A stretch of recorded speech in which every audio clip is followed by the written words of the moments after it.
How the Tortoise Won Respect, an African Folktale. It was the old days, a time long, long ago. It was in those days that the lion was the most powerful animal in the entire land. He was very mighty, and he was very strong. His word was law, and everyone obeyed him. Now in those days, the animals did not have any food of their own. They were not yet good hunters. They had to sneak into the gardens of the humans and steal whatever vegetables they could. However, if they were caught by the humans, they ended up in someone's stew pot. Unfortunately, this happened far too often, and it worried the lion very much. So he called a meeting of all animals. He told them that they must all move to another place. He told them that they must move to another place where there are no humans. He told them that they must move to another place where they could plant their own food and live in peace. All the animals agreed with the lion. The cheetah was sent to steal some tools from the humans. The monkey was sent to steal some baskets from the humans. And the rabbit was sent to steal some seeds from the humans. All the animals were sent off to search for a new place to live, a place where they could grow their own food.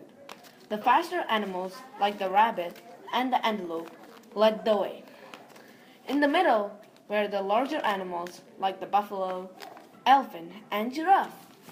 In the rear were the slower animals, like the tortoise and the chameleon. The animals traveled for a long time. Finally, the voice of the cheetah was heard from the front. The cheetah called out to everyone that he had found a beautiful place. It was a place, he said, where the land was very fertile. It was a place, the cheetah said, where there was a large lake filled with fresh water. It was a place, the cheetah said, where there were no humans to be found. The animals soon settled in. They worked very hard.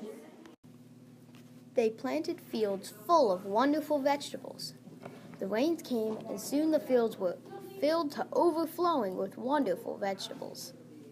There were large pumpkins, delicious carrots, gray cabbages, and sweet, sweet potatoes. The animals could not believe their good fortune. Water was plentiful, food was plentiful, and their lives were very, very plentiful. But our story doesn't end there, for as it is the case in all stories, something will happen to the animals. And so it was. One day the animals awoke and set off for their garden. When they got there, they saw that every vegetable, every crop, everything they had planted was gone.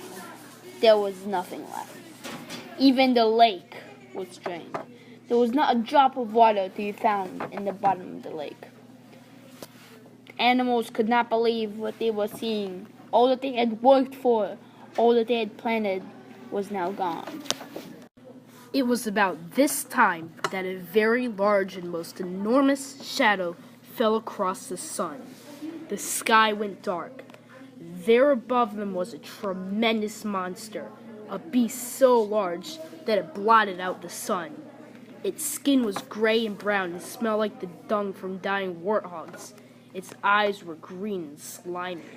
Its mouth was like a fantastic cave with rotting teeth and a breath that would kill forests of trees. I am the monster. I am the one who eats animals with a single gulp. I am the one who owns this land. You are on my land. You all anger me. I'll eat all of you in one single gulp. The animals were terrified. They all ran back to the king, the lion. They all wanted to know what the lion would do. The lion told them not to be afraid. The lion told them that they should not be fearful. The lion told them that he would deal with the monster. And so the lion went to the field to confront the monster. But when he arrived, he saw how very large this monster was. He realized that he did not have a chance of winning any fight against that monster. So he roared and yelled as loud as he could to scare away the monster. I am the monster. This is my land. You are on my land. I will eat you all. I will eat you all with one large gulp. You will become a meal for me. I am the monster and I will eat you. The monster scared the lion. He ran back to his hut with his tail between his legs. He thought that this monster was far more terrible than any of the humans he had seen.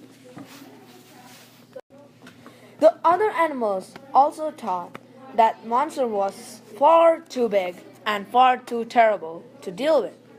They too began to run away.